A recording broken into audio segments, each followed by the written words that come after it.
Hello అండి, నమస్తే. Welcome to our channel. ఈరోజు అయితే ఈ వంకాయలతో నేను వంకాయ బజ్జీ అయితే చేస్తున్నానండి. అదే వంకాయ గొజ్జు లేదా పులగూర అంటారండి. సో ఫస్ట్గా దీనికోసం ముందుగా కుక్కర్ పెట్టుకొని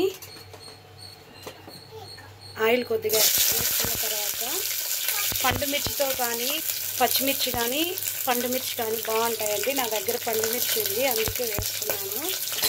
సో ఇది ఇలా వేగాక ఇది కాస్త వేగాక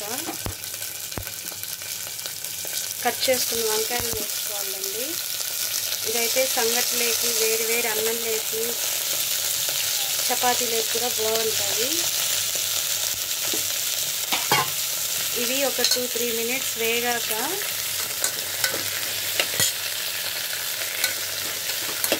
తర్వాత టమాటో వేసుకోవాలి. ఇలా వేగుతూ ఉన్నప్పుడే సాల్ట్ కొద్దిగా, తర్వాత కట్ చేసుకున్న టమాటో, కొద్దిగా కరివేపాకు వేసుకోవాలి. ఇవి కూడా ఒక 2-3 మినిట్స్ వేగాలి బాగా.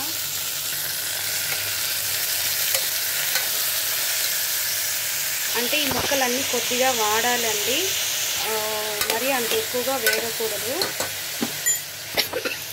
ఇలా వేగుతూ ఉన్నప్పుడే కొద్దిగా పసుపు, టమాటో ఉంది కాబట్టి ఆల్రెడీ కొద్దిగా చింతపండు, కొద్దిగా ధనియాల పొడి ఇవన్నీ వేసుకున్న తర్వాత వీటిని బాగా కలుపుకోవాలండి. ఇది ఒక బాగా 2 మినిట్స్ వేగాలి. ఓవరాల్గా వీటన్నిటిని వేసుకొని 5 మినిట్స్ పడుతుందండి. 5 మినిట్స్ బాగా వేగాక మనము తగినంత వాటర్ వేసుకొని ఒక 4 విజిల్స్ అయితే పెట్టుకోవాలి. ఇది బాగా వేగిపోయింది. ఇప్పుడు తగినన్ని వాటర్ అయితే వేసుకున్నాం. ఇప్పుడు మూత పెట్టేసుకొని ఒక 4 విజిల్స్ అయితే ఉడికించుకోవాలి. ఇప్పుడు బాగా ఉడికిపోయిందండి. దీన్ని మెత్తగా మెదుపుకోవాలి. చూసారు కదండి, ఈ విధంగా మెత్తగా మెదుపుకున్నాక ఇప్పుడు తిరగబోత అయితే వేసుకోవాలి. దీన్ని ఒక బౌల్లోకి అయితే వేసుకున్నాం. ఇప్పుడు తిరగబోతకైతే ఇదే కుక్కర్లో కొద్దిగా ఆయిల్ అయితే వేసుకున్నాం. ఈ ఆయిల్ బాగా హీట్ ఎక్కాక ఇందులో పోపు దినుసులు, కరివేపాకు అయితే వేసుకోవాలి.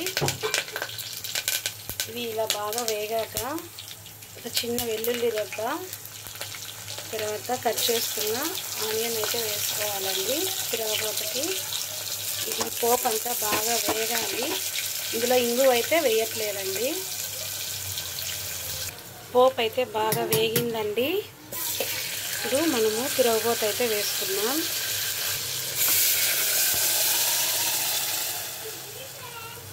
ఇది 1 నిమిషం అయితే వేగితే చాలండి.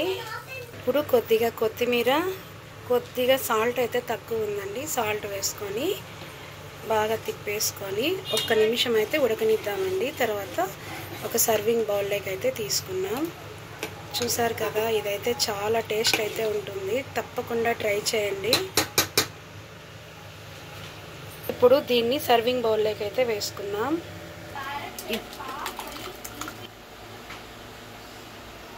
చూసారు కదండి, ఎంతో టేస్టీగా ఉండే, రుచిగా ఉండే వంకాయ గొజ్జు కూర అయితే రెడీ అయింది.